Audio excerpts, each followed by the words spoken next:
So let's check this example out together. This is an example as an application on Gauss's law. And in this example, we will use Gauss's law to find the electric field inside a parallel plate capacitor. This is a representation of a parallel plate capacitor. This is a conductor plate and a conductor plate. One is charged positive, the other one is charged negative, and there's the electric field lines that go from the positive side to the negative side. This is the electric field line. As you can see, it's a vector quantity.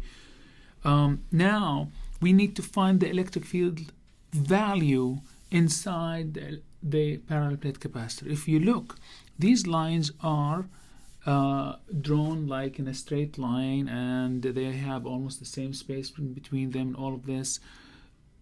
They are not curvy lines. When you see lines like that, you should know that this electric field is uniform. And what we mean by that is that it is constant any place inside the parallel plate capacitor. So the value of it here is the same as the value of it here, is the same as the value here, and so on. Any place, it's the same electric field value. Right? How do we find the electric field there? Okay? We cannot find it using the traditional way, E equals 1 over 4 pi epsilon 0 Q over R squared. We have to use a more elegant way, and this more elegant way is actually applying Gauss's law. Gauss's law says that we can say that the electric field times the summation of all the areas that are surrounding a charge times cosine theta I, okay, must be equal to Q enclosed over epsilon 0. Now, how can we employ this equation to find the electric field inside this? First of all, let's say we need to find the electric field here, right? So we need to build a Gaussian surface that goes through the point and enclose the whole charge, and then we can apply the equation. However, we have a little problem. We cannot actually build a surface that encloses the whole charge. So you may ask yourself, what kind of a surface that is going to go through the point and the charges on its own? And we can think of many surfaces. We can think of a cube, rectangle, but it was found that the one that reduces the math the most is actually a cylindrical surface. So a cylindrical surface that goes through the point and goes through the charges. And you're going to stop me here and you say, okay, that's not going through the charges. That's not going through all the charges here. And you are right. So we have one surface here and one surface here and this surface. So we have three surfaces of a cylinder. Okay? And unfortunately, it's not going through all charges. It's going through a percentage of the charge. But remember, this is a parallel plate capacitor. It's a conductor, so the charge is distributed equally. So maybe we can find a formula at the end to represent this whole charge that are in the whole system. So let's continue and find out and see where this is taking us. So we have three different surfaces. We have this surface here. I'm going to call this surface A1. I'm going to call this surface A2, and I'm going to call this surface A3. Okay, so let's apply this equation here. So I'm going to say E A1 cosine theta 1 plus E A2 cosine theta 2 plus E A3 cosine theta 3 is equal to Q enclosed over epsilon 0. All right. Now let's analyze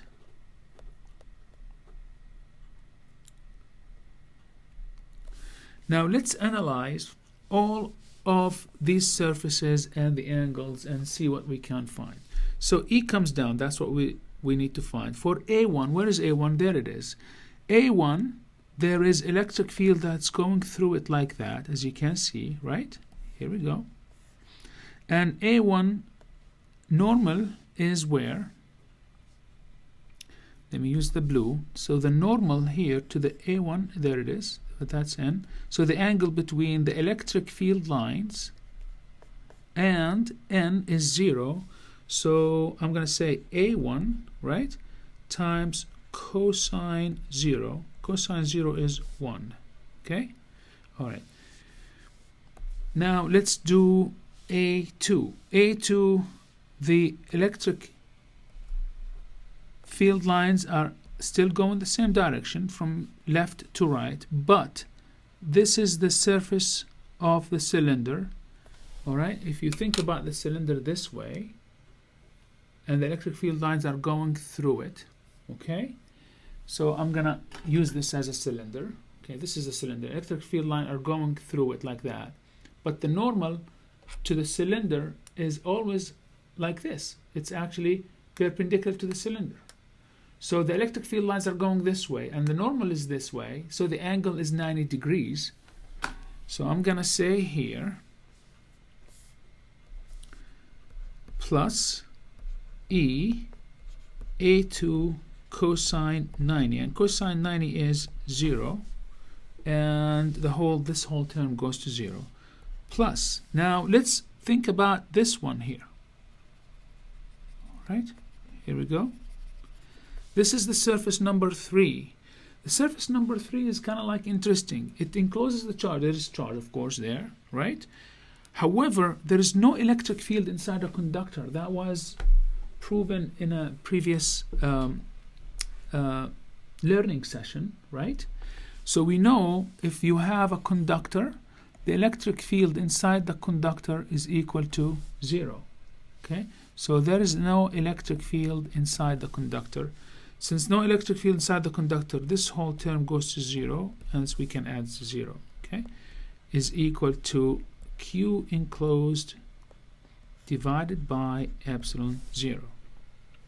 So this is 0, this is 0, so we end up with only one surface here. So I'm going to call it, since this is the only surface, so I'm not going to call it EA1 anymore, I'm just going to call it A.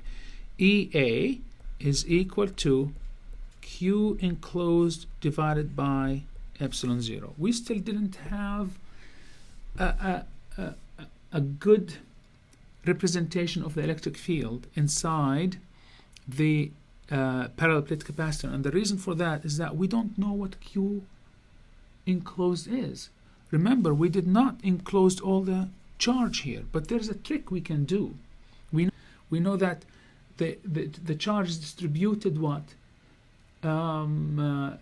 evenly on the conductor, and this makes that the surface charge density for the charge on the conductor equal. So let's define something else. We can call it the surface charge density.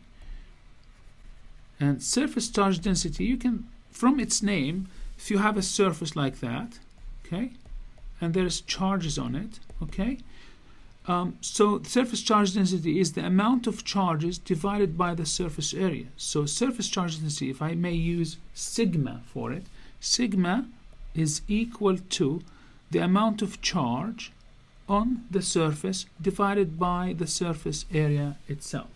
All right. So if this is Q enclosed is equal simply to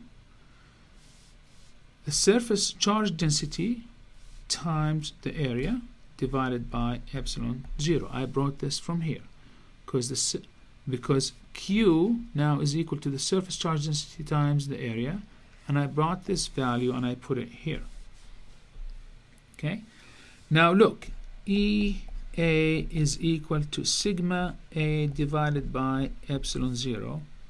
Now A with A cancels out. The area is not important. The area of this whole thing is not important because we already represented it by the surface charge density, represented the charge on it by the surface charge density, and that's a good thing about surface charge density. So basically we conclude that E is equal to sigma over epsilon 0, and that's it. This is a very good equation we are going to use many times.